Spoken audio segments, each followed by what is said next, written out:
Bismillahirrahmanirrahim. Assalamualaikum warahmatullahi wabarakatuh. Teman-teman semuanya, hari ini Ibu berdasarkan instruksi bidang PAUD ingin memvisitasi perubahan jalur gitu ya, dari PAUD jalur non formal menjadi PAUD dan formal. Nah, untuk peralihan itu kan sebenarnya mungkin sudah dipunyai, ada beberapa yang punya, tapi mungkin untuk beralih ke TK ada syarat-syarat tertentu yang mungkin saja harus berdiri saat prosesnya gitu kan. Dalam prosesnya kita harus ada persyaratan administrasi dan ada persyaratan teknis. Kemudian nanti kita akan tinjau atau visit kelayakannya gitu kan. Dari sisi kelayakan itu dari fisik itu kurang lebih 300 meter minimal ya.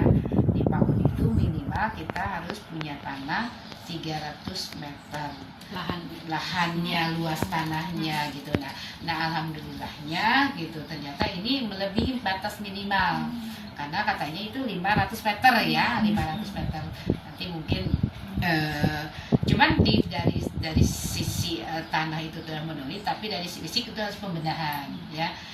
Samping luas tanah yang minimal 300, kita harus punya ruang guru, harus punya ruang kepala sekolah, tadi juga kalau bisa ruang UKS, kalau bisa lagi punya ruang serbaguna yang diperuntukkan untuk kegiatan-kegiatan lain. Dan standarnya kita harus punya ruang kelas, dan kemudian tadi saya lihat di ruang kelasnya sebenarnya hampir 6x8 ya. Cuma satu kelasnya itu sebenarnya sudah mulai standar, cuma satu kelas nanti bisa ditambah ada kelas karena memang luas gitu kan. Nah dari sisi itu sudah memenuhi sebenarnya gitu ya dari sisi, cuman mungkin dari sisi lain harus banyak pembenahan. Yang tadi kamar mandi gitu ya, kamar mandi itu harus dipergunakan sebaik mungkin karena seyogianya kamar mandi guru dan kamar mandi murid itu harus terpisah. Kalau bisa lebih lagi kamar mandi anak laki dengan anak perempuan itu sudah terpisah gitu ya. Itu standarnya memang yang harusnya seperti itu. Nah, yang lainnya mungkin dari sisi pagar, keamanan sudah ada, tetapi mungkin dari sisi kebersihan, karena kita kan Dinas Pendidikan punya 9 resolusi.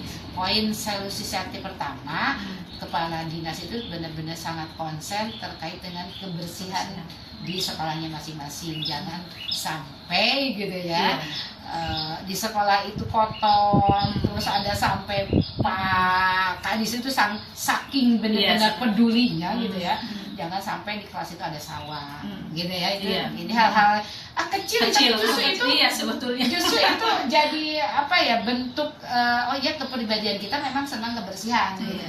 Karakter kita, kalau gurunya sudah punya karakter yang baik, insya Allah itu akan menjadi karakter anak-anak itu mungkin tujuan jangka panjangnya dari resolusi tersebut. Di samping resolusi lain yang mungkin teman-teman baca sendiri, tapi saya fokus pada poin 1 itu.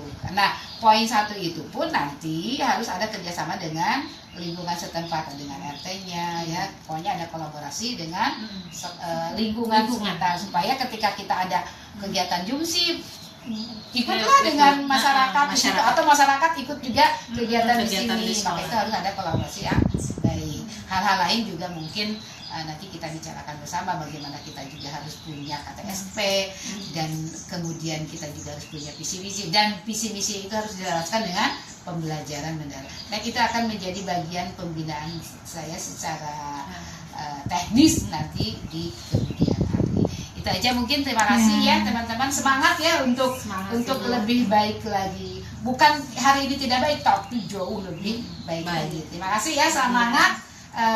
Kelengkapan kelapatan ini ditunggu komitmennya sampai mungkin tahun depan, atau bisa ditentukan dengan cara berembuk dengan teman-teman dan yayasan. Itu aja ya. Angga, silakan, mungkin ada tanggapan dari Ibu. Terima kasih Ibu sudah meluangkan waktunya ke visitasi ke sini ya, ke PAUD kami gitu.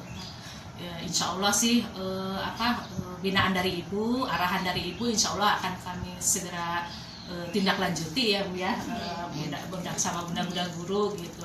Untuk kedepannya mungkin saya juga butuh apa namanya binaan juga sama ibu gitu. Mungkin nanti saya koordinasi lagi untuk selanjutnya gitu. Hatur nuhun. Sami-sami, terima kasih sama-sama ya. Hatur nuhun.